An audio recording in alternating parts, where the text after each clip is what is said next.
Bible verse, Memorization Challenge, Day 254. Omega Digi Bible verse of the day.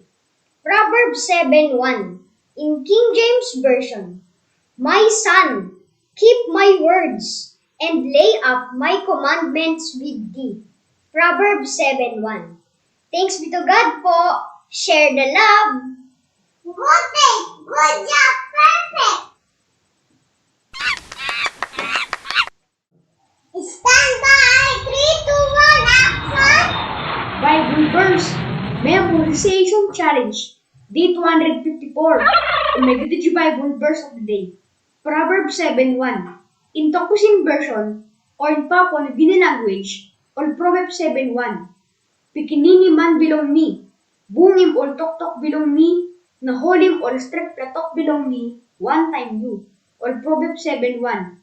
And in Tagalog version, Kawikaan 7:1. Anak ko, ingatan mo ang aking mga salita, at intukin mo sa iyo ang aking mga utos. Kawikaan 7:1. King James Pisin Bible. Talk thank you, Igorong God. Salamat po sa Diyos. Thanks be to God. Share the love. Good day. Good job. Perfect. Rolling. Go, Mace. Stand by. 3, 2, 1, action. Bible verse, Memorization Challenge, Day 254. Memorization. Rolling. 3, 2, 1, action. Kids, thank you for watching. Please like and subscribe.